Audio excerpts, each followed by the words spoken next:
Good evening, folks. Hello, everyone. Welcome. We'll just give it a few seconds for everyone to join. Good evening, folks. Thank you for joining us. We'll just give it a few more seconds. We've got people trickling in. Hello, everyone. Lovely to see so many familiar names here.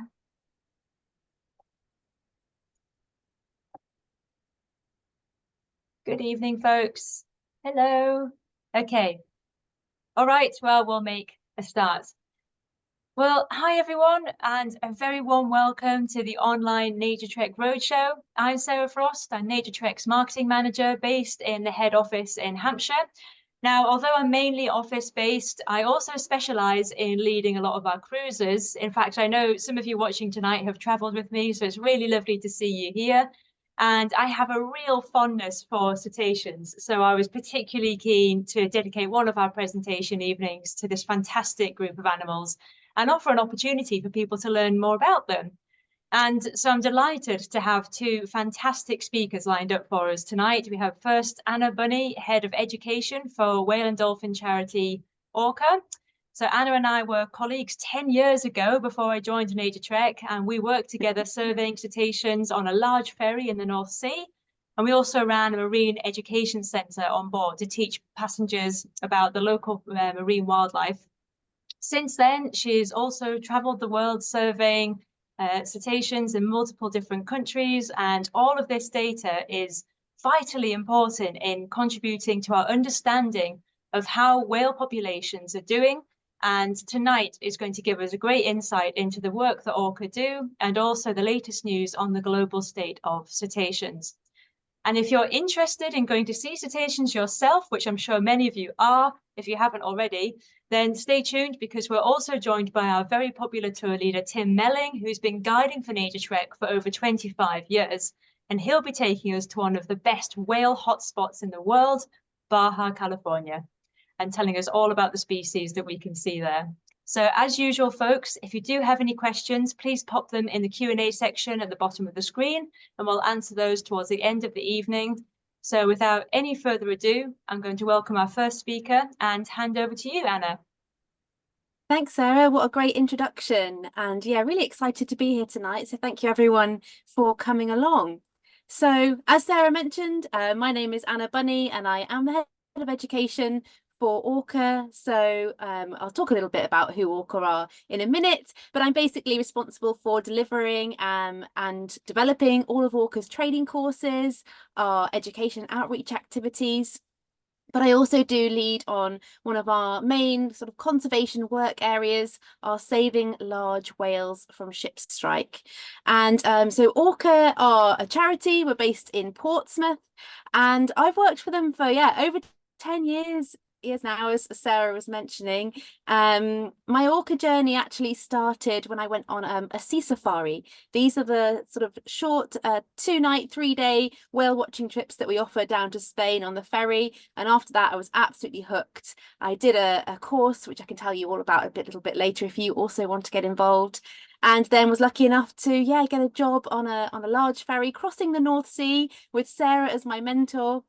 And then amazingly, after that, a full-time education role came up at the ORCA HQ in Portsmouth, and I was lucky enough to get it, and I'm still here now. And I have been lucky enough to travel to lots of areas around the world, surveying these amazing animals, and I absolutely love it. I have my dream job, and I'm really excited for Tim's talk later because I haven't quite made it to Baja yet, but hopefully I will in the future. So just very briefly, ORCA is one of the UK's leading whale and dolphin conservation charities, and we're dedicated to the long-term protection of whales, dolphins and porpoises and their habitats. Well, used to be in the UK, but now it's all around the world. We're quite a small charity. There's only 8 members of full-time staff, and we were officially formed as a charity in 2001, but our volunteers have been out there surveying since 1995. So we use what we call platforms of opportunity. That's basically other people's ferries and cruise ships. and we collect all this data using citizen science. That's members of the public that we've trained up to be our wonderful marine mammal surveyors, and we have ocean conservationists as well that go out there inspiring people that they meet on these ships all around the world and collecting this vital data. So we use other people's ships and we use volunteers, which is really cost effective and gets results as well. And all of this data that we've collected is used to assess the conservation status of cetaceans, our whales, dolphins and porpoises. And we have sort of 4 key program areas. The first is protecting vulnerable populations. This is ORCA's high-level data collection on board ferries, which you can train to do as well. And through all this data collection, we can monitor population numbers and be alerted to any changes in distribution and abundance of these animals in real time. We also have our conserving critical habitats work area. So our data collection also helps us identify where the hotspots for these animals are. And these persistent use areas might be year round, they might be seasonal areas such as migration routes, breeding grounds, feeding grounds. So these hotspot areas require protection to safeguard the animals that rely on these areas for those vital life functions. Saving large whales from ship strike is the program area that I lead on, and you might have heard of the term ship strike. So this is unfortunately when ships of all different sizes and shapes, they do hit marine mammals and other marine megafauna as well. And just with the increase in shipping traffic globally, there's this growing likelihood of collisions between cetaceans in particular and ships. And it's quite a big conservation concern because shipping lanes do overlap with migration routes, feeding areas and breeding areas, putting quite a lot of species at risk all the time. So we're doing quite a lot of research to better understand the threat. We're doing lots of research into how whales react to oncoming ships, but we also work really closely with the shipping sector. You know, we do all of our surveys on ships, so we build up really good relationships with all of our shipping partners. We do training for bridge crews about how to reduce the risk of ship strikes as well, and we do this all around the world now. And that kind of links in nicely with our 4th program area. So all of our work is only of value if it's used to influence policy, and that's kind of where one of my colleague Lucy comes in. So what we do is we provide expert advice on current and high risk conservation issues to loads of different governments and conservation bodies. We act as key advisors and contributors on the national and international stage. We sit on a wide variety of expert panels, scientific advisory groups, and we chair various coalitions as well. So this data is being used every day and can be used in real time as well, because we've got people out there on the seas every month of the year, every season, all across the world as well. So that's just in a nutshell, a brief introduction about what ORCA do. And so during this talk, I'm going to be speaking about the state of cetaceans. This is a complex topic which I don't have time to go into a huge amount of depth in, but what I hope to do is provide you with a few examples of some species that kind of with some positive news, some not so positive news. And hopefully at the end of this talk, you'll be encouraged and inspired to go away and kind of learn more about these wonderful animals and their conservation as well. So this wonderful image here by an American naturalist called Yuko Gorta shows the around about 90 different species of whales, dolphins and porpoises, or cetaceans as we call them, around the world. And you'll see different numbers fluctuate. Some people say there's 87 species, some people say there's 89, and that number does really fluctuate. So we just go with a flat 90 different species, because this number does go up as new species are discovered. For example, the Ramari's beaked whale was discovered in 2021, and that's a beaked whale which occurs throughout the temperate southern hemisphere waters. Also in 2021, a new species of baleen whale was described called the Rice's whale. But sadly, some species do also become extinct. That number of cetaceans does go down. And the last cetacean to become extinct was the Yangtze river dolphin, which was declared extinct in 2007. I won't really kind of go too much into whales and dolphins biology on this talk because on cruises with Naturetrek before, you'll already be experts on it already. But just again, if we just look at the image on the screen here, it's that those whales on the left facing towards the right, those are our baleen whales. So they have those sheets of keratin hanging from their top jaw, which they use for filter feeding. Whereas on the right, facing towards the left, we have the toothed whales. Self-explanatory, they all have teeth.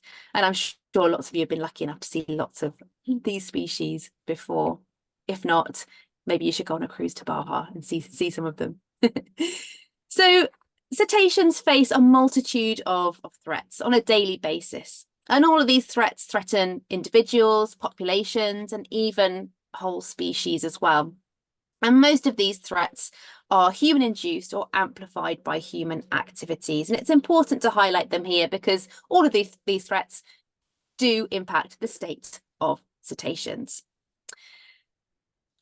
But at this point, it's quite important to note that it's reported that half of all cetacean species are actually considered data deficient by the IUCN, the International Union for the Conservation of Nature.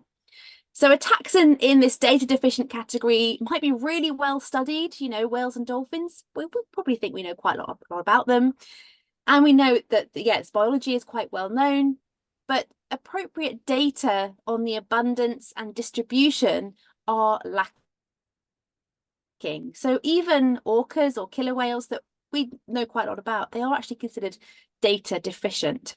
And for whales and dolphins, data is quite lacking due to their offshore habitat, with many species living in really remote areas of the world, and they're just generally understudied. All these places are quite hard to reach. Surveys are quite expensive as well. And the sea in general is very understudied. I'm sure you all know that I think it's 80% of the ocean has never been mapped or explored, which means we know less about it than we do the surface of the moon. And with some cetacean species, they can spend hours at the depths of the ocean foraging for food, only coming up once every couple of hours to breathe. So there's a limited opportunity there for studying these animals. But what I'm trying to kind of illustrate here is what I find most fascinating about whales and dolphins is that there's so much more to learn, and we've only really scratched the surface of the knowledge that we have into their lives. It also highlights why monitoring them is so important and collecting data as well to build up our understanding. I also just think it's quite good to highlight, this data deficient thing, because there's going to be quite a lot of not so great news about whales and dolphins in this talk, but there's still, again, so much more to learn about these animals as well. So let's look at a species that's kind of fairly close to home, our white-beaked dolphins. And in particular here, I just want to highlight some facts and things about climate change. So as we all know, climate change is expected to be one of the main causes of mass extinctions in the 21st century. And unfortunately, whales and dolphins aren't immune. So the rapid warming of the planet is forcing kind of whales and dolphins into less suitable feeding grounds. It's causing greater competition for a diminishing amount of prey species, and it's affecting the timing and ranges of their migrations as well, and even their ability to reproduce. And for species like the white-beaked dolphin, they can suffer quite severe consequences because they have quite a limited habitat range.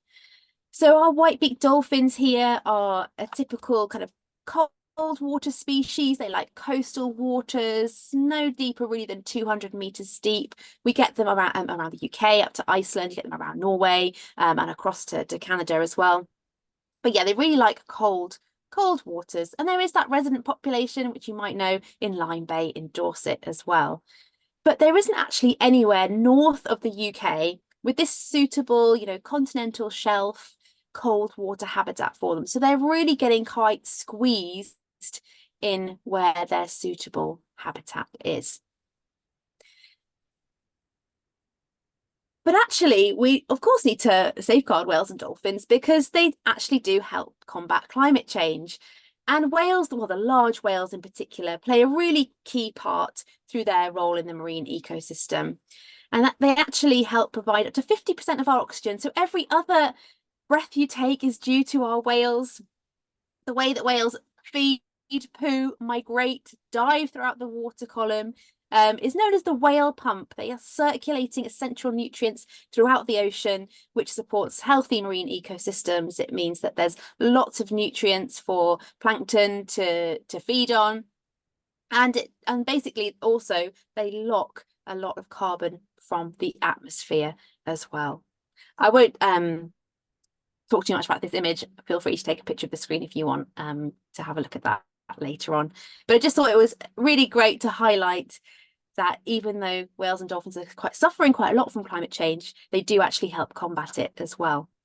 And another example about how climate change is impacting cetaceans is endemic species. So like Arctic species like the bowhead whales and narwhals, these incredible creatures that live their whole lives in the Arctic, they haven't got anywhere else to go to as well. So their habitats are really being quite squeezed as well.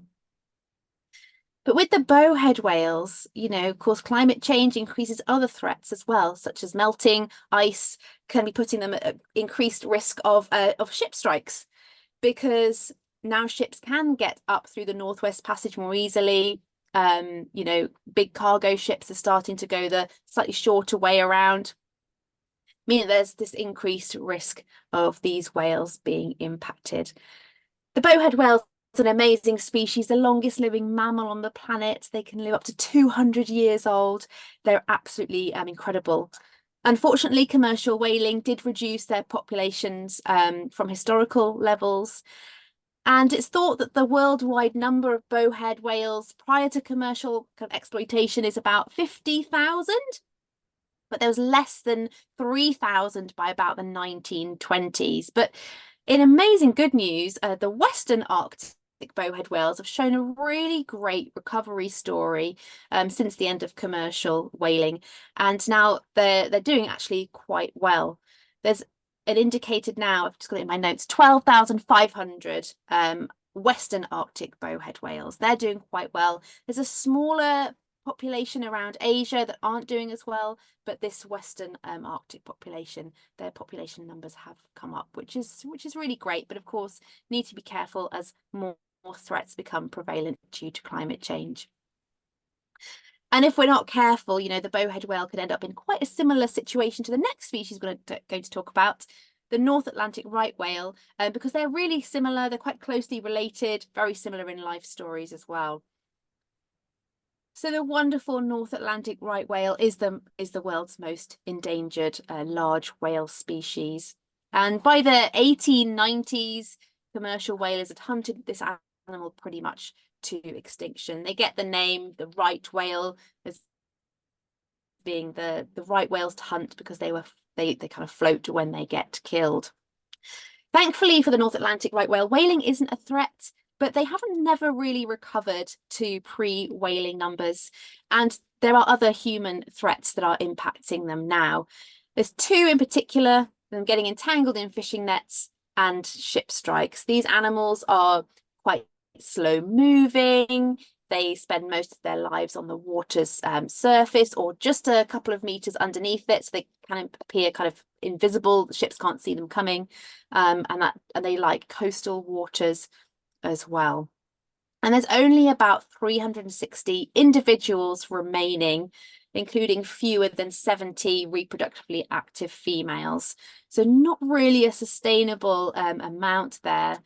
We know that 17 calves have been born this year, but again, that's not considered as a sustainable number to help get that population numbers back up again. I think from memory, it's around about 50 calves that they need every year to survive to keep the population number up. So in the spring and summer, many of these whales can be found in waters off New England and further north, sort of up into Canadian waters, up into the Gulf of St. Lawrence, where they feed, and then they travel about 1,000 miles from these feeding grounds to the coastal waters off South Carolina, Georgia, and northeastern Florida as well. So they're an animal that migrates up and down the West Atlantic coastline, quite shallow, but these areas are really busy shipping lanes, really busy area there. And you might know in the Gulf of St. Lawrence, there are quite a lot of mitigation measures that have been put in place there, such as dynamic speed restrictions when a right whale has been seen. And this wonderful individual here was actually sighted by one of our ORCA teams in October last year. Really exciting for us. It's the first confirmed sighting we've ever had of a North Atlantic right whale. And we were actually able to identify it because of the callosities on its head. This is number 4191. She's a female and she hasn't had any of her own calves yet. So yeah, very exciting. I've mentioned ship strikes being a threat, but entanglement in fishing gear is also a really big threat for the right whales. They can tow fishing gear for tens to hundreds of miles over months or years. It's quite a big welfare concern here before either sort of becoming free themselves, being freed by people, or unfortunately succumbing to their injuries. But the North Atlantic right whale isn't the only species that's impacted by fishing gear. Let's talk about the vaquita. It's the most endangered of all cetaceans. It's a porpoise, one of 7 species of porpoise, and they live only in the northern Gulf of California. And this porpoise is on the brink of extinction with about 10 individuals remaining. We think it might be less than that. This little porpoise wasn't discovered until around about 1958. And a little over, half a century later, we were on the brink of kind of losing them forever. The vaquita is often caught, and unfortunately they suffocate in gill nets used by mainly illegal fishing operations in a marine protected area within the Mexico's Gulf of California. And this population really has dropped dramatically over the last few years. And it's mainly the fishing of a fish called the totoaba, which often unfortunately gets sold on the Chinese market. Again, as I mentioned, it's illegal fisheries here. There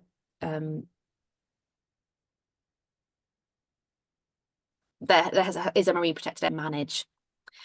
So kind of thinking about how fast the decline is for our lovely vaquita, the historical abundance is unknown, but genetic evidence suggests that the population was never really that large. So we need to take things like that into account as well. A survey in 1997 recorded 567 animals. In 2008, that had dropped to 245. In 2015, it was about 59. In 2016, it was estimated that there was around about 30. And now we know that there's probably less than 10. So likely to become extinct within the next couple of decades. So yeah, really sad story, but hopefully we can kind of learn for this for future conservation of other species. But it's not just the vaquita that's a porpoise at threat of bycatch. We have our wonderful harbour porpoises, the smallest but most common cetacean that we get in the northeast Atlantic. Nearly 4,000 harbour porpoises of a total population of about 490,000. Harbour porpoises are drowned in fishing nets annually in the northeast Atlantic, which is quite a lot.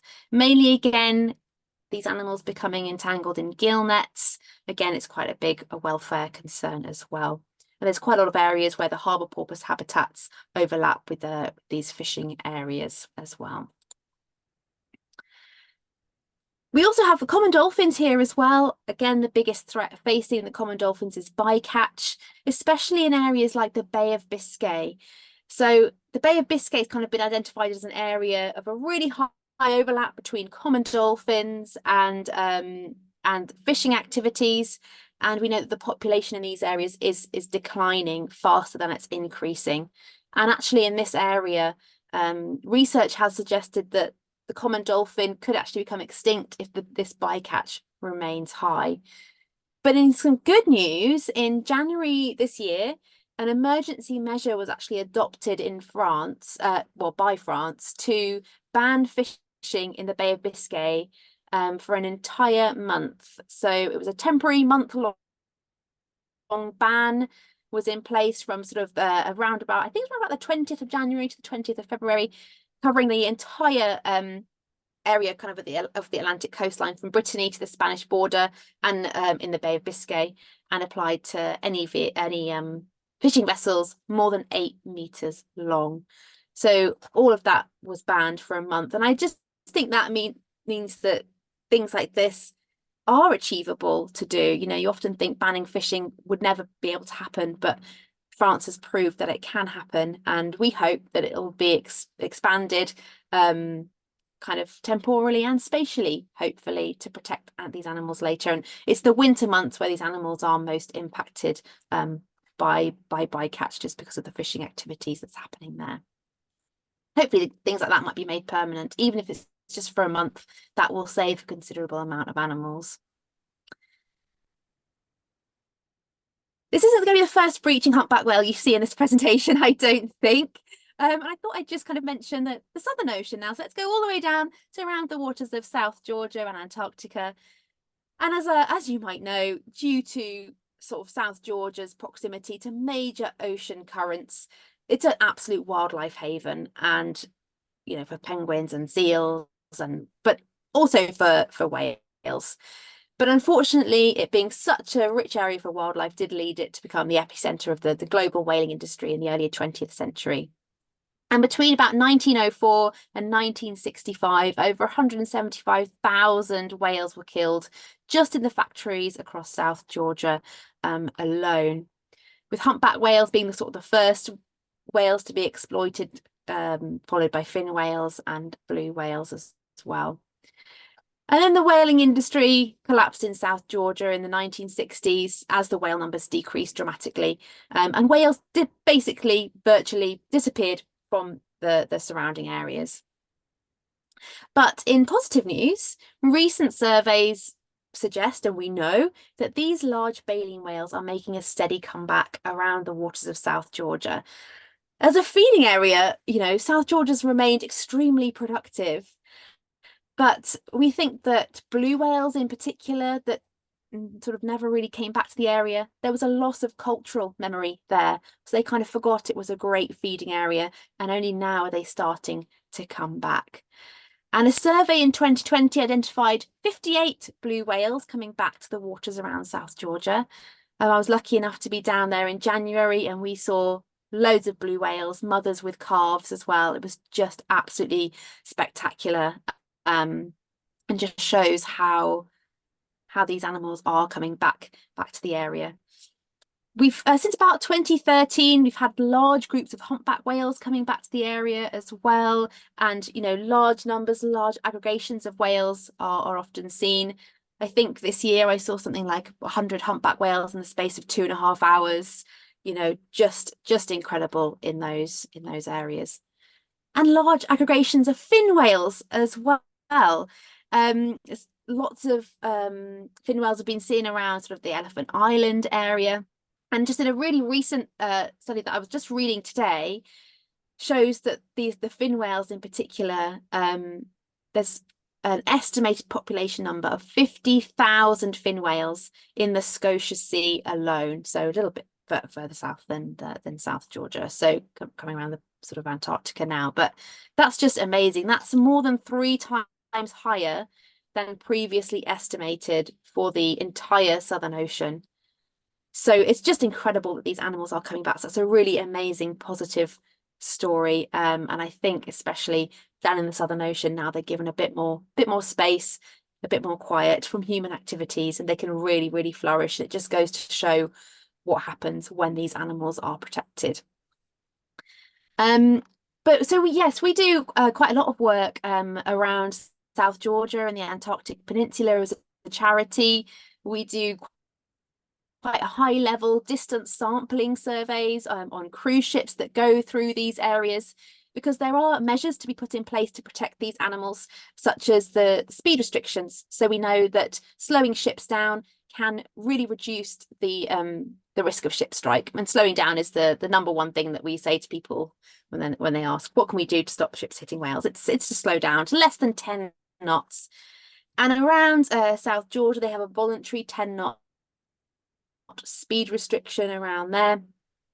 In the Antarctic Peninsula, they have geofence time areas, which are in certain times of year, there's certain areas where or most of the tourist ships that visit travel less than 10 knots. But we want to make sure that these areas are in the right place, because what we don't want to do is pop them in the wrong place and then not be effective. So we're doing quite a lot of really high level distance sampling surveys on ships going into the Southern Ocean to ensure that these mitigation measures are being put in place at the right time of year in the right places. And just from a couple of years of doing the project, we've managed to kind of extend these geofence time areas around the Antarctic Peninsula, both temporally and spatially. So we know that actually humpback whales in large numbers are coming down to the peninsula for feeding way earlier than was previously thought, November time, where it was thought that whales didn't really arrive until sort of January, February time. We know that they're now kind of coming back down to the peninsula for feeding much earlier. So that's a really great thing on how our data's helped protect these animals for the future.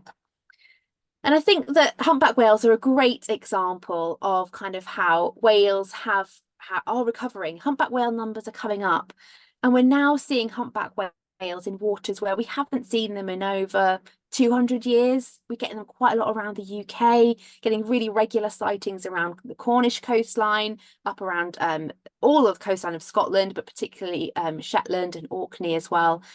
And as these animals' population numbers come up, of course, their distribution has to increase as well. And I'll just very quickly mention grey whales, again, a species that were almost hunted to extinction. And now that the whale numbers have recovered to a point where they're actually considered least concern by the IUCN.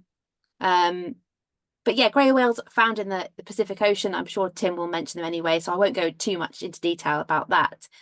But actually, just earlier this year, on the 1st of March, one of only 5 sightings of grey whales in the last couple of hundred years in the Atlantic. Absolutely amazing that this animal is coming back to historical areas where we used to see them. And but that's because of climate change. So with the ice melting, these grey whales are able to travel through the Northwest Passage again, where normally the ice would have blocked them. So we see there was a record of the grey whales off New England, I think it was, off the top of my head. So that's pretty exciting. Could this mean the return of the grey whale into Atlantic waters? I think only time will tell on that one. But as their numbers hopefully increase more, if we do manage to protect them further, they will expand out, which is amazing. So hopefully we've kind of highlighted through why kind of monitoring work like the work that ORCA does is so important, identifying where these hotspots are so that we can really effectively protect these animals. And all of this work is done by our network of citizen scientists. So anyone can train up to become one of our volunteers. We've just launched kind of a new structure to our training programs, and we do have a number of sort of short courses that you can take. We have our Introduction to Whale and Dolphin Identification course that's self-led online on our own e-learning platform. And once you've done that course, you can progress on to becoming an ocean watcher. If you are going on cruises regularly, doing whale watching regularly, Ocean Watchers is our app that you can use to survey for whales and dolphins at sea or from land. And all of that goes into our big data portal. So all the data you're collecting is really helping us safeguard these animals for the future. So the Ocean Watchers is a really great way of getting involved kind of in your own time. But you might also want to become a marine mammal surveyor with ORCA. These are our volunteers that go out on the UK ferry network. Mainly, we do have cruises as well, but it's kind of a progression scheme there. But you can get out on the UK ferry network and survey for whales and dolphins, and we see some amazing things on our surveys. And we do them on the bridge where the captain sits. It's all very, very exciting. All the information is on our website about how you can get involved if you want to. And all of our conservation work is published in our State of Cetaceans reports, and we've released 6 of these so far, and we're just about in the next couple of weeks about to release our next one. This is where we analyse our data set, not from just our surveys, but also on all our app surveys as well with ocean watchers. And we highlight the existing and emerging threats facing our whales and dolphins today. So going into kind of a bit more detail about the species that we mostly see on our surveys and the threats facing them. So kind of going into a bit more detail than I really have kind of time for today. You can download these free of charge from the website as well. You can see kind of our website there if you want to, and our email address as well, or you can scan the QR code. But yeah, please do have a look at our website to learn more. Hopefully you've been inspired. I know we've kind of rushed through it, but hopefully give you new sort of a bit of information about the state of cetaceans in a nutshell. We also do run our sea safari trips across the Bay of Biscay. If you want to go and see some of the elusive Cuvier's beach whales, for example, that would be a good trip to go on as well. If you have any questions, I would really welcome answering them in the Q&A box or in the chat box as well. And I think I'll now hand over to Tim, who is going to take us to Baja. Thanks, everybody. Thank you, Anna. Thanks, Anna. That was fantastic.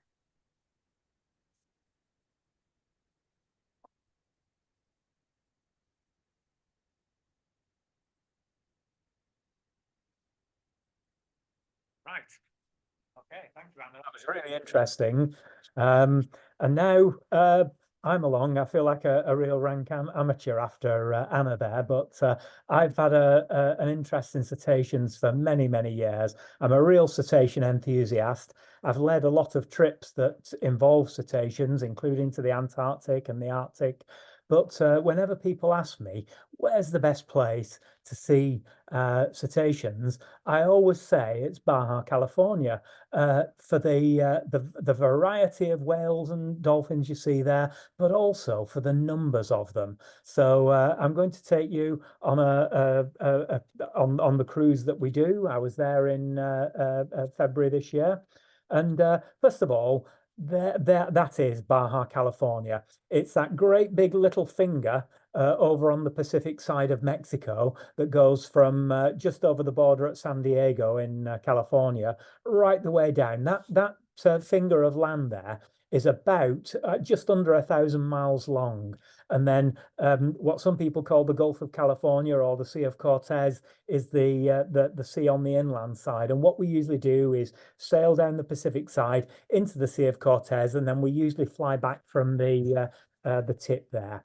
So this is the boat that we do it in. Naturetrek does it in. It's the Searcher. It houses about 20 people there. The cabins are quite small, but most people spend all the daylight hours on board just enjoying things. So most people usually just even forget about that side of things as soon as they start enjoying the whales.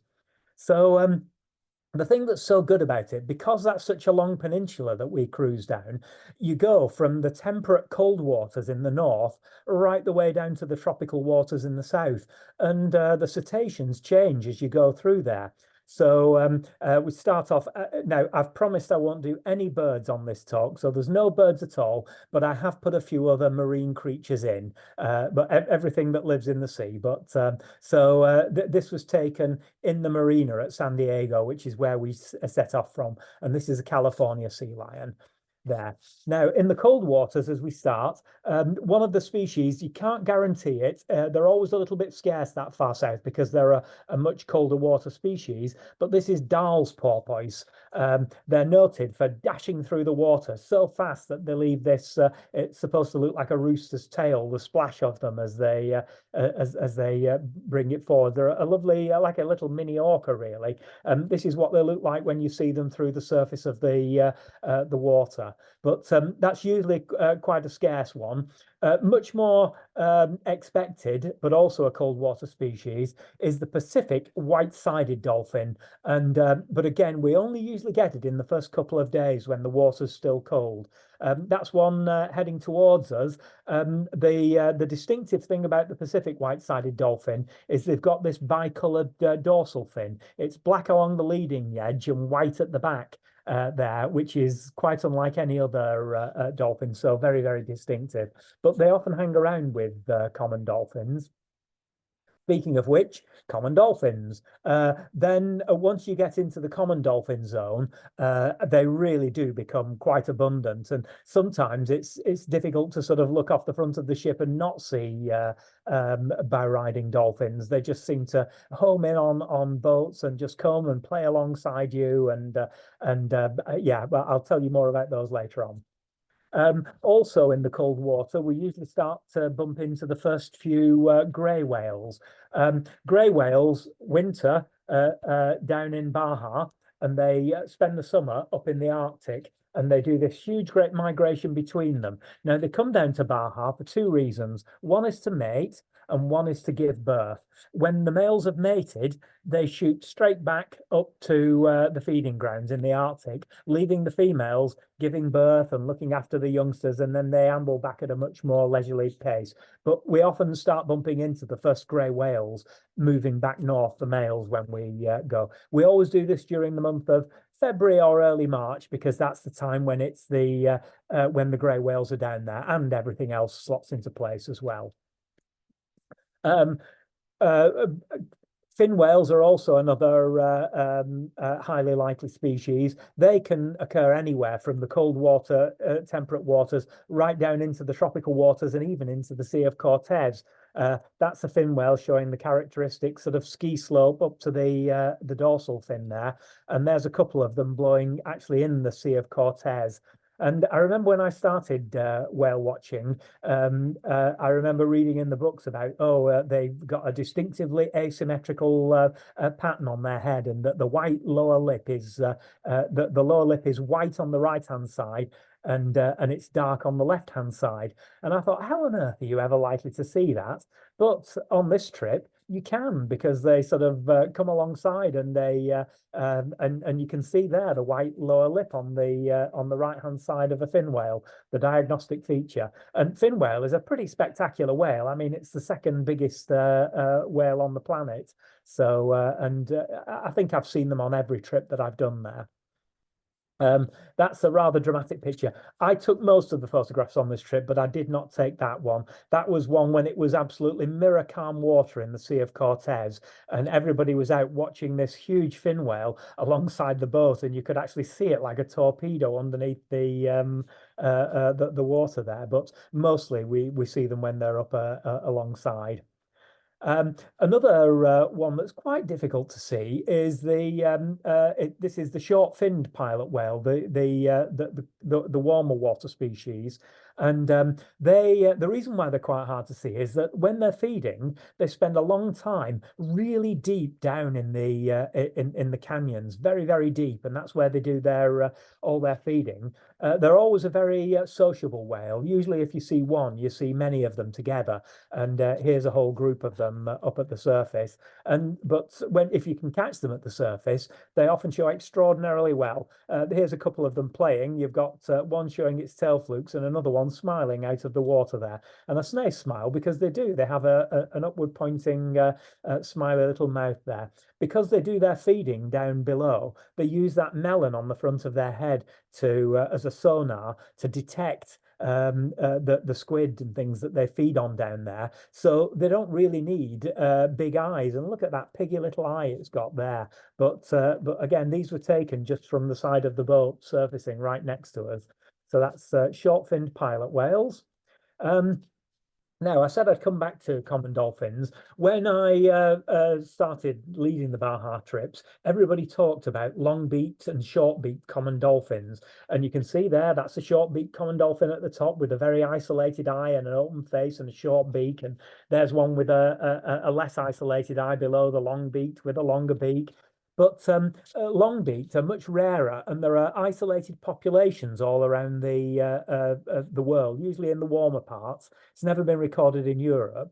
But when people have looked at the DNA of these animals, what they've found is that they're not a uniform species. They're the nearest, closest relatives are always the nearest population of short-beaked common dolphins. So they've decided that common dolphins are just common dolphins and they're a highly variable species. So when Anna was telling you about some species go on and come off depending on taxonomy, well, this is one of the species that we've lost. We've lost, well, long-beaked and short-beaked because they're all just common dolphins now.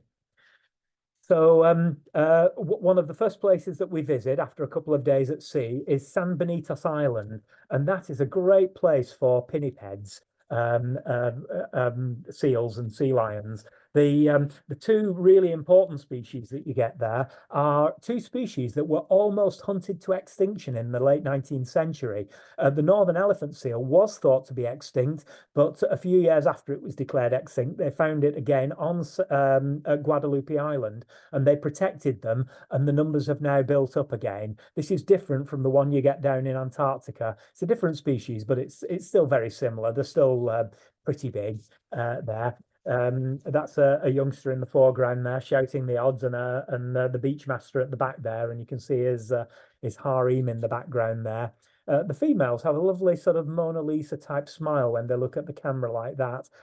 Considering that the males are classically ugly, I think that the females are really quite rather fetching there. The other animal that was thought to be extinct was the Guadalupe fur seal, again hunted to what they thought was extinction in the late 19th century. And it was gone for 50 years. And then in the 1950s, they found just a handful of animals hidden in a sea cave on Guadalupe Island. So then they protected them. The population's built up, and it's now spilled over into San Benitos. But it's still a rare global seal, and this is one of the few places that you can actually see and enjoy it.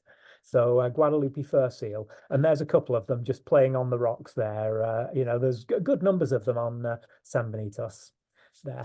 Now that's San Benitos in the background there, and as we left there, we encountered a superpod of dolphins. It's so difficult to do justice to a pod of dolphins because dolphins spend most of the time underwater and then they'll just breach for a couple of seconds. So this is just a snapshot of the ones that were at the surface. There were literally we reckoned about 3,000 common dolphins, all around the boat in every direction we could see. The whole of the sea was just fizzing with these common dolphins, and we stayed with them for ages. It was absolutely breathtaking. They were bow riding every direction you looked. You could just see common dolphins, and that is one of the great joys of the Baja trip, is hopefully hitting on one of these superpods of common dolphins. And there are some extraordinarily good photo opportunities as well, because when they're leaping alongside you like this, and you can just try again and again and just get some really nice photographs. Although the beak of the backmost one is hidden behind my head on my screen, so you're probably not seeing it to its best effect there. This was when we had mirrored sea state 0, and I was looking down over the side and watching the dolphins under the water, and I took that picture. It looks like an airbrushed pop art poster of dolphins, but that was just me pointing the camera over the surface of the water and catching all the common dolphins below the surface there. The other species that we bump into in good numbers is bottlenose dolphins, a fabulously acrobatic species. Look at that. There's sort of almost sort of 3 of them coming out of the water at once. So sometimes they do it right next to the boat. The boat as well, it's quite a high boat because the sleeping accommodation is down below. So, and this is a dolphin. It must have been jumping about 12 feet out of the water and giving everybody spectacular photo opportunities here. So, and there's a mother and a baby leaping out of the water together. Again, this was just alongside the boat on one of the trips here. Fabulous, fabulous species. I put this on because I find it very interesting, but that is one of the remora fish that just hang around. They sort of suck on the back of these of many cetaceans, and what they do is when the dolphins are feeding, they will come off and grab a load of food scraps and then go and stick back on. But it must affect the hydrodynamics of these dolphins having something like that fluttering up your your smoothness in the water. And to me, you can see the regular spot that the remora fish goes to time after again. But it looks there with the teeth marks that one of its colleagues there, or the family, has tried to get rid of the remora for it. And I've also heard it suggested that the most acrobatic of the dolphins are usually ones with remoras, and it's when they're spinning and things. It's often when they're trying to get rid of the remoras. And I have noticed that if I photograph leaping dolphins, more often than not, they've got remoras. But when I photograph them in the water, they rarely have. So there might be something in that. I don't know. Now we go on to San Ignacio Lagoon, which is one of just a handful of sites where all of it is the global population of grey whales come down to give birth and to mate. And there are hundreds of grey whales in these lagoons. It's a big lagoon. It's not like a little thing, and the whales aren't boiling, but sometimes you do get really good densities. And the whales many of them are friendly. You can see there one of the crew members there having a conversation with a grey whale that was coming up to listen to him as he was chatting to it. There, you can see there, is it 1, 2, 3, 4, 5 grey whales there in San Ignacio Lagoon, all coming up together in the same area. Very, very sociable. The habit of coming up to boats only started in 1976, and the people that noticed it doing it thought, oh, hey, what's happening here? And they moved the boat away so they weren't interfering, and they found that the whales were following them and coming up to the boat. And which is marvelous. That looks very, very similar to the photograph that Anna showed of a grey whale. But they do all the things that you would want cetaceans to do in the water. They spy hop. They're friendly and come up there. They open their mouths. Sometimes they even want you to scratch their tongues. Sometimes they breach. They do all the interesting things. Here's a baby whale. Often the mother just sits there and watches the whales come up to the boats. And sometimes when they've done one side of a boat and they've seen everybody, they'll go under the boat and come up on the other side and say hello to everybody on that side. And sometimes this is an adult whale coming up right next to it, but you can see that it sort of really takes people by surprise when a whale just comes up to say hello like this. So this is a baby whale coming up to the side of the boat, and if you think that it's exploiting the whales or the whales aren't enjoying it, just look at the next photograph I took in the sequence there. Look, it's sort of cloning it. It's like a dog enjoying being stroked there. And as I said, they've done one side of the boat and they'll go underneath and come and see everybody on the other side of the boat. And they only put the boats in the water in the front half of the lagoon. So if the whales aren't happy with it or want a bit of peace and quiet, there is miles of lagoon at the back where nobody ever goes, that they can have the peace and quiet if that's what they seek.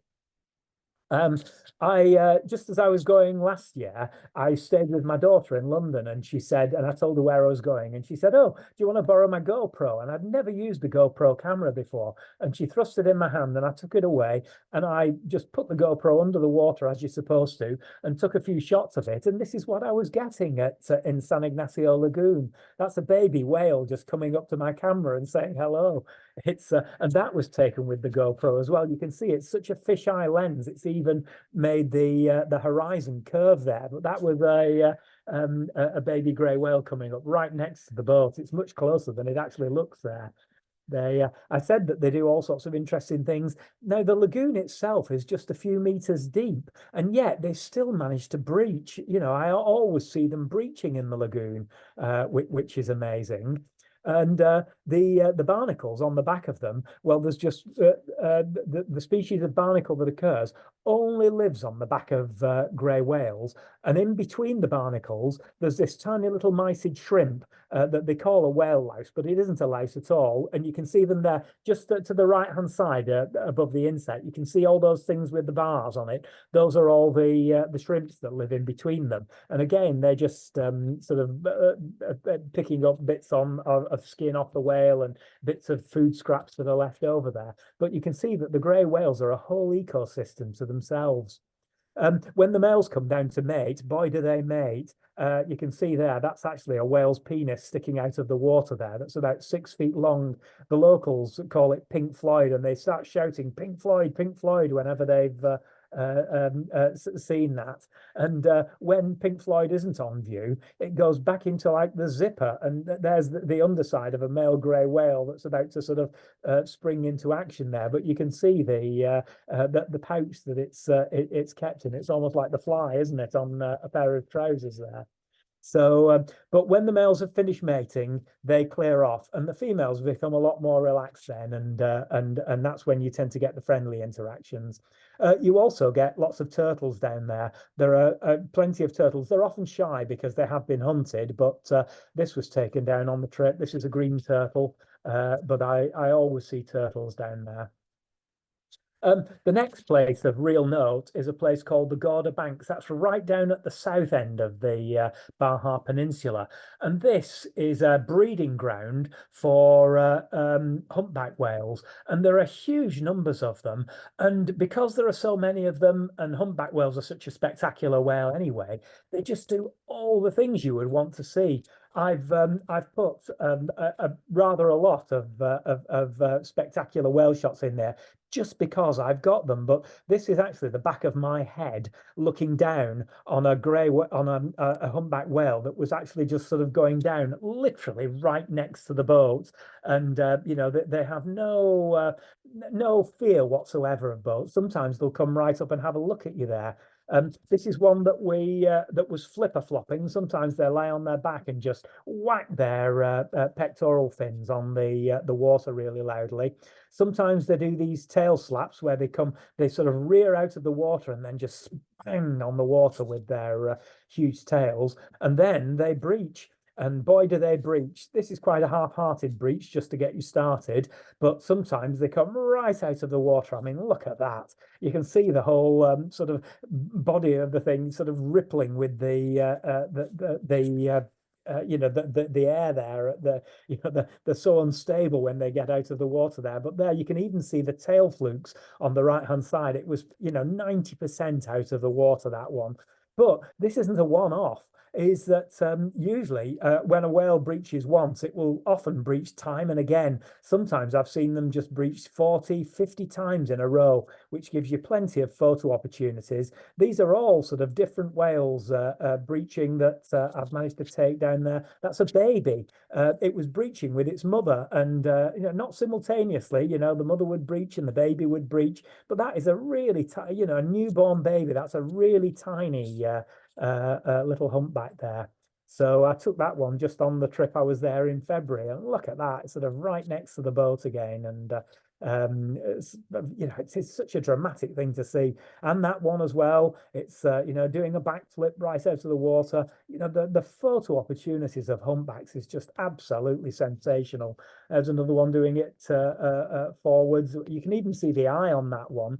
And Anna was mentioning the baleen plates. You can see there at the front there, all those tiny little comb-like things are the baleen plates there that filter out the fish and small invertebrates that they eat in the water. But that was one that was just lunging out of the water and just happened to open its mouth for a photograph. Taking you around into the Sea of Cortez, what we hope there is for the water to be very calm, and you can see things below the surface. These are tiny little manta rays known as mobulas, and often they go around in great big groups, and you can see them, great big groups just below the surface. But sometimes they jump out of the water as well. There's two leaping at once there. And sometimes it's like contagious. One of them will do it, and then another one. And then all of a sudden, there's hundreds of them leaping out of the water and just plapping straight back down in the water. It's a great experience there. And this year, I managed to photograph this blue-striped marlin leaping out of the water as well. I mean, I've seen them before, but usually you only see the tail fin sticking out as they go there. But this one came right out of the water and gave us some spectacular views there. And sharks as well. This is a scalloped hammerhead shark that photographed down there, and I've seen mako sharks down there. And also, if the opportunity arises, we can swim with whale sharks down there as well, in the Sea of Cortez, which we did this spring as well. So, which is another one of those bucket list things that everybody likes to do. This is a place called Los Islotes, and this is where you have an opportunity to swim with California sea lions. And again, that's great, a great opportunity. Again, using a little cheap underwater camera. This wasn't my daughter's GoPro. This was an even cheaper one. And I remember I was watching the sea lions underwater, and I thought, oh, so they've picked up a football from somewhere because they appear to be playing football. And then when I got closer to it, I realized that it wasn't a football at all. It was a guinea fowl pufferfish that they were just mucking about with and playing football with, and it had inflated itself so that to try and sort of defend itself, it's got all these little spines all over it. But there's the disgruntled face of it looking straight at the camera there when the seals had left it. So a guinea fowl pufferfish having been a football. So the other thing, this is bioluminescence. It's the little phosphorescent plankton that when it's agitated, it lights up. So in the pitch dark, when the boat's moving through, you can see it lights up. That was just I mean, it looks really bright to your eye, but it's not bright enough for photographs. But one of the great life experiences is if you can get a dark night there with no moon whatsoever in an area where it's calm, what they usually do is they'll go out and put their foot down onto the floor and get some speed up. And the dolphins are active all throughout the night. And as soon as they hear an engine go up a gear, they come to bow ride. And because they're agitating the plankton in front of it, they glow in the dark. Now, this is one, it's so difficult to photograph, so I've sort of contrived this one to tell you what it does look like. But that's brighter than you would see, but you can see every little marking on them. They're sort of like glowing green all over, and they've got like a fading trail behind them, like a firework. And as they leap out of the water, as they invariably do, they go pitch black. You don't see anything. And then as soon as they hit the water again, they're back to a glow-in-the-dark dolphin, and you can see them there. But that really is a fantastic thing to witness there. And this is a very difficult animal to see, but there is a good population down in Baja, and this is a sperm whale.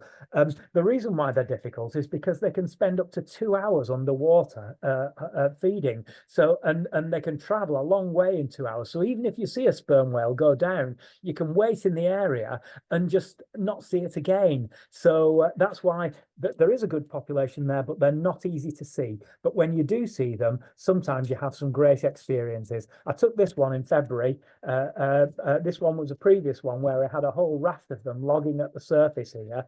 And this is the tail flukes that I took on this recent trip, but just sort of going down there, you can see that characteristic sort of knobbel on the back of the sperm whale here, the largest toothed whale on the planet. So it was one of the ones that was facing left on Anna's poster.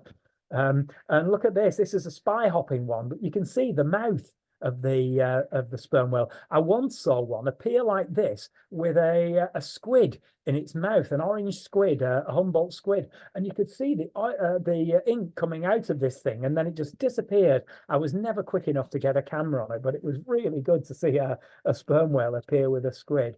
But I have actually seen them breaching down there, which is pretty amazing. There's one breaching away from us. That's a side-on view, and I've got a real absolutely side, so you can see the big flat head of the sperm whale there, and then poof, splash straight into the water as they go down. And if the water is absolutely flat calm in the Sea of Cortez, there's a chance to see the more elusive species, particularly this one, which is the dwarf sperm whale.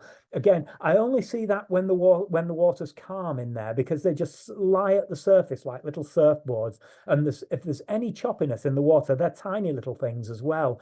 And on one occasion as well, I photographed this, which was identified at the time, and I think it is, which is a pygmy sperm whale. It's got the curved dorsal fin, which the dwarf sperm whale doesn't show, but that one's a much rarer one. So this is another elusive whale, but found in small numbers. This is the Brooder's whale, which is the one that's spelt bride's whale in the books. But it's Norwegian and it's pronounced Brooders. You can see it's got a big tall fin like a sei whale, but it's smaller than that. And one of the diagnostic features of it is when it surfaces, it has 3 ridges down the rostrum. You can see there just in front of the splash guard, the blowholes. You can see there are 3 ridges that go towards the front. So that shows you that this one is that's the diagnostic feature of a Brooder's whale. But they don't do an awful lot. They never show the tail flukes. They just come up, surface and go down. And they have an infuriating habit of doing right angle turns in the water. So they're not easy to predict where they're going to come up again. So very difficult to follow. But, you know, they do present themselves.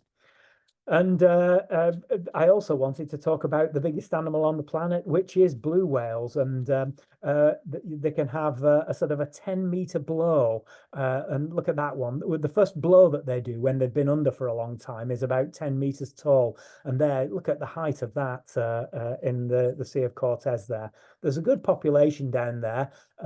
I've seen them on every trip that I've led, and I've led a good number of trips down there now. And occasionally had, you know, really, really close views of them here. This is another one surfacing next to the boat. That's a baby on the right and a mother. The mothers, when they're breastfeeding, they lose a lot of weight, and you can see the vertebrae there as the female's going over, because she's not in as good condition as the calf is, having fed on the rich milk that she produces.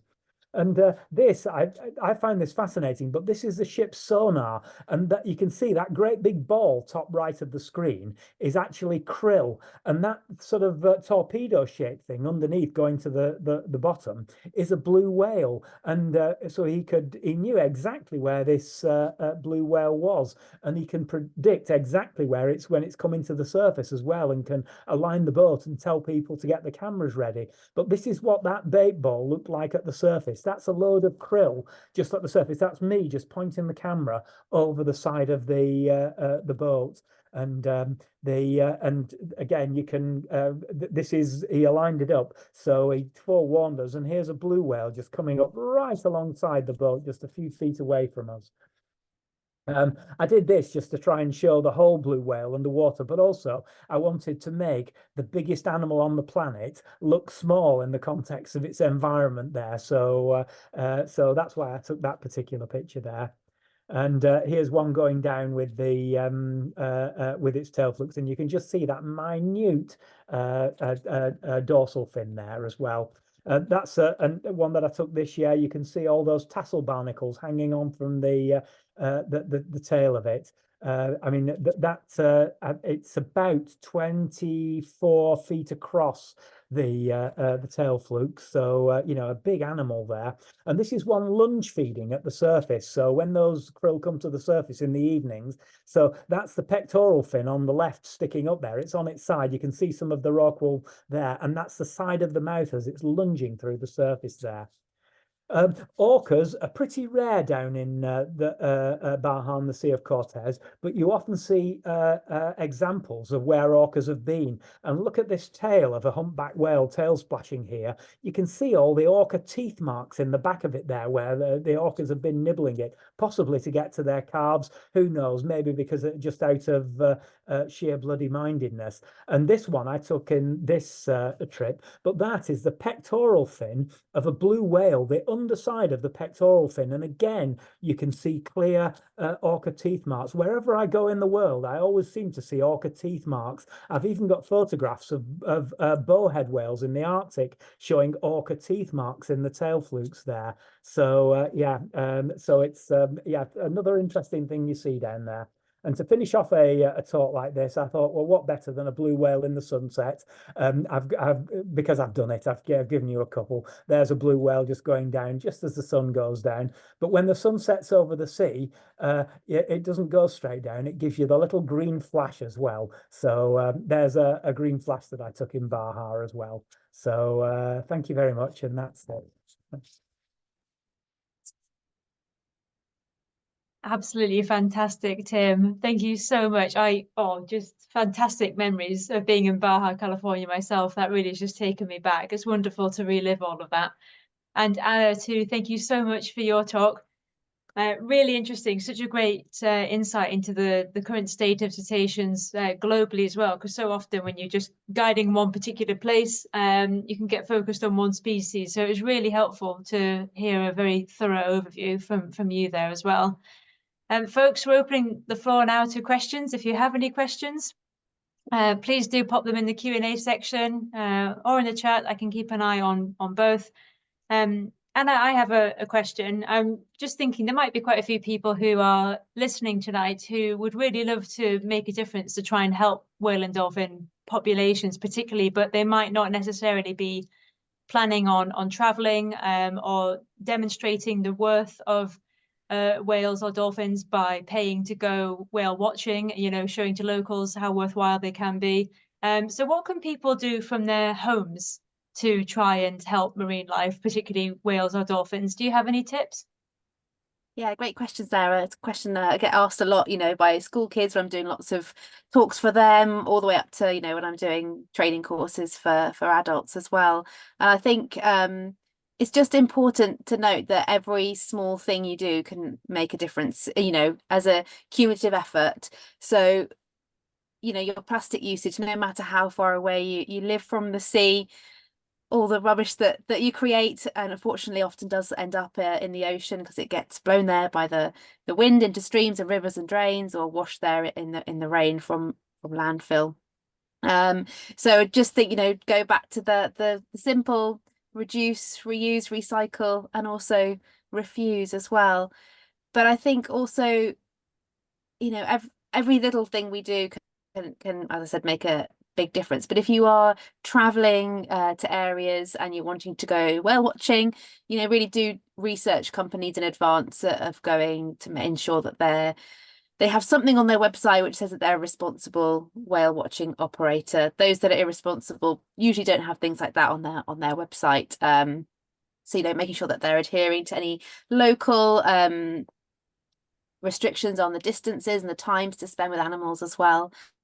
And also, if you're unfortunately in an area that do still whale, for example, you can eat whale meat in Norway and Iceland and Japan.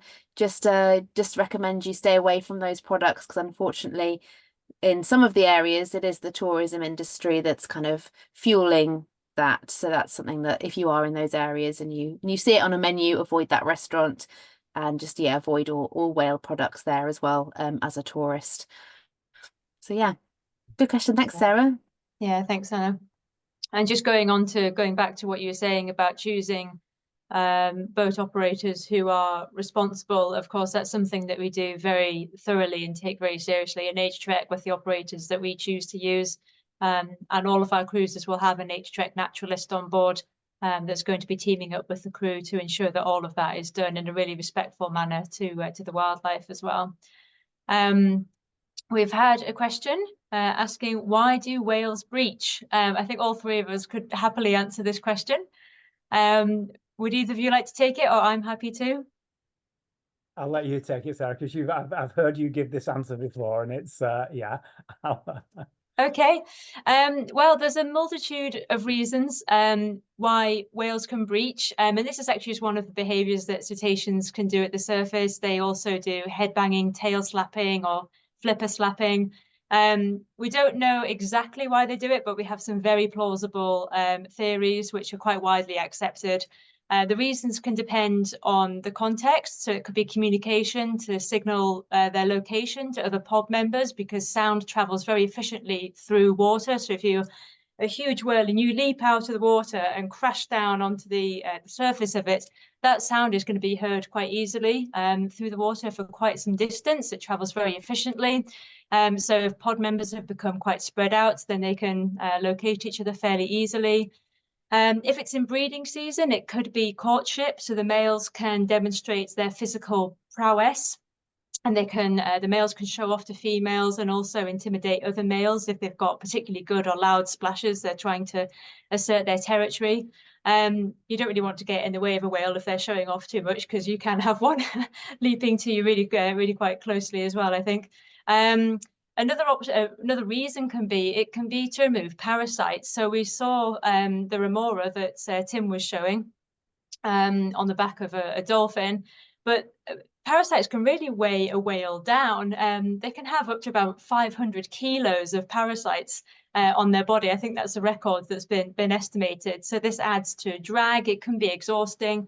It means they need more energy to move through the water. And Tim was showing you lots of the barnacles and the grey whale lice. And dolphins breach too. This could be communication.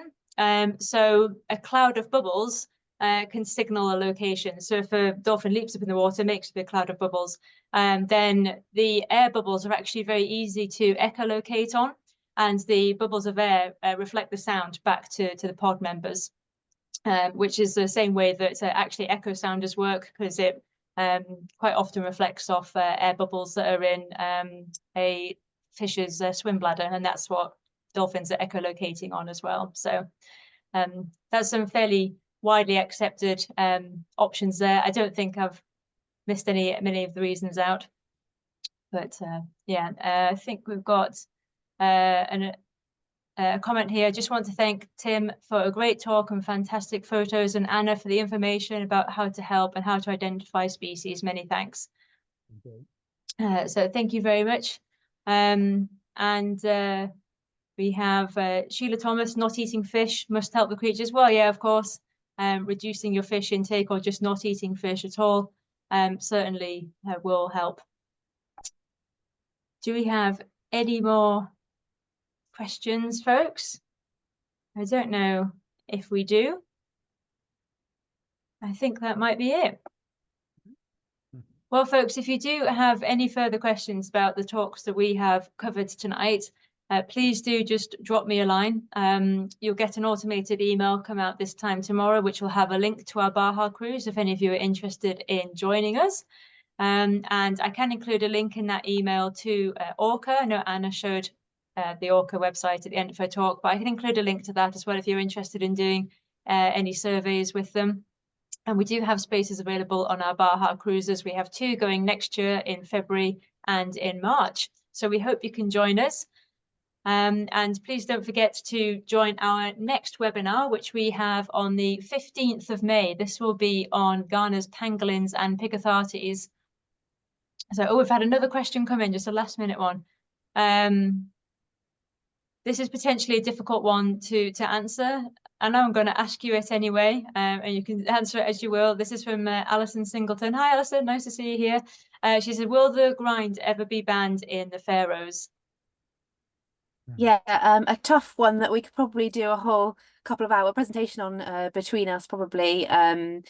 It's not a nice thing to see, and as an organisation, we are, of course, completely against it. But it's a highly political issue, and I would hope that it would maybe some kind of more of a what's the word I'm looking for, sort of a restricted approach, leading to something like this being banned in the future. But I don't know if I will be able to give you sort of a definite answer on that one. Is there anything, Sarah or Tim, that you want to add to that? It's yeah, highly political. Highly political, unfortunately. Very political, deeply embedded in cultural yeah, in the culture of the Faroes as well. And it's quite difficult to do. And it's also I've heard it argued that it's not commercial, under commercial whaling as well, because no money changes hands when they're doing it. So the meat is kind of just distributed to all of the locals. Yeah, it is a difficult one. It's something that no one wants to see at all. Mm-hmm. Okay, well, thank you all so much for the lovely comments that we've got coming in. Christine Sayers, thank you to Anna, Sarah and Tim. Fantastic photos. Hi, Chris, lovely to see you here. And thank you all so much for the lovely comments, folks. So as I was saying, do join us on the 15th of May, where we'll be taking you to Ghana. And we look forward to seeing you there. Any questions, please do just drop us an email at the office. You can reach me at sarah@naturetrek.co.uk. Or give us a ring. So thank you all for joining us this evening, folks, and we'll see you again next time. Take care. Thanks, everyone. Bye. Thank you. Bye.